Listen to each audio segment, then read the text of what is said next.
Hello everyone, welcome back to my YouTube channel. जैसे MCC NEET PG counselling शुरू हो चुकी है, उसी तरह से अब Uttar Pradesh NEET PG counselling 2025 का ऑफिशियल स्केड्यूल भी आ गया है। तो चलिए बिना टाइम वेस्ट किए जानते हैं यूपी काउंसलिंग के कंप्लीट रूल्स, डेट्स और इम्पोर्टेंट गाइडलाइंस जो हर स्टूडेंट्स के लिए जानना बहुत ज़रूरी है।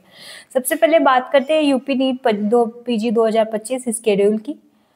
रजिस्ट्रेशन शुरू होगा 6 नवंबर से 10 नवंबर तक और टाइमिंग रहेगी सुबह 11 बजे से अगले दिन 11 बजे तक।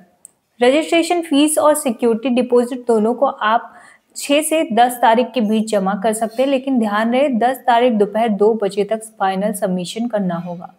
मेरिट लिस्ट 10 नवंबर को डिक्लेयर होगी। चॉइस फिलिंग 11 नवंबर से 14 नवंबर तक चलेगी। 11 तारीख सुबह 11 बजे से लेकर 14 तारीख दोपहर 2 बजे तक।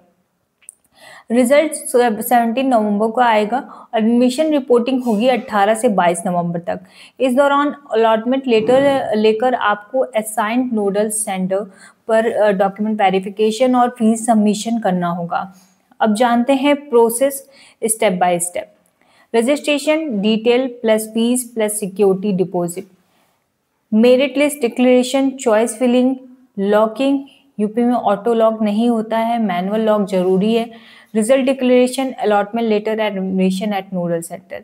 अगर आप फर्स्ट राउंड में कॉलेज ज्वाइन नहीं करना चाहते तो कोई प्रॉब्लम नहीं, क्योंकि राउंड 1 में फ्री एग्जिट अलाउड है।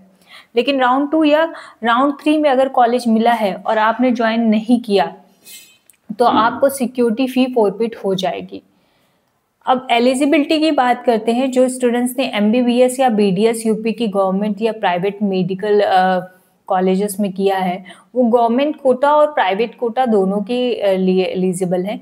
तो अन्य स्टेट्स के लिए एमबीबीएस किए हैं वो सिर्फ प्राइवेट सीट्स के लिए एलिजिबल हैं।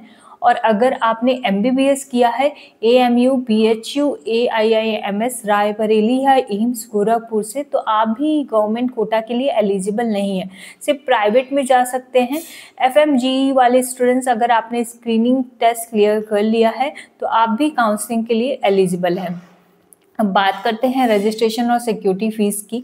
रजिस्ट्रेशन फीस 3000 नॉन रिफंडेबल है और सिक्योरिटी डिपॉजिट गवर्नमेंट कॉलेजेस का 30,000, प्राइवेट कॉलेजेस का है आपका 2 लाख एंड डेंटल कॉलेजेस का है 1 लाख। अगर कॉलेज अलॉट हुआ और आपने ज्वाइन नहीं किया तो ये सिक्योरिटी फीस वापस नहीं मिलेगी, लेकिन अगर आपने रूल्स फॉलो किए तो अमाउंट रिफंड हो जाएगा। पीजी कंप्लीट करने के बाद 2 साल का बॉन्ड रहता है और अगर सर्विस नहीं करते तो पेनाल्टी होगी। और 40 lakh for MDMS and 20 lakh for diploma courses. इसलिए बॉन्ड साइनिंग के समय ध्यान से डॉक्यूमेंट पढ़े। अब सबसे ज़रूरी बात, नोडल सेंटर पर वेरिफिकेशन के लिए डॉक्यूमेंट साथ ले जाएं।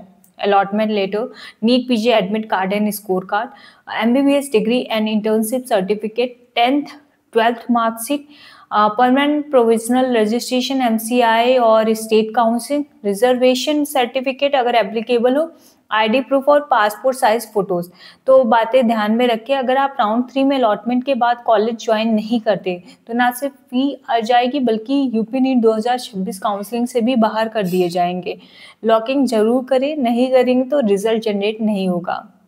तो दोस्तों यही था यूपी नीट पीजी 2025 काउंसलिंग का पूरा breakdown, dates, rules, fees, bond और इम्पॉर्टेंट अलर्ट सब कुछ।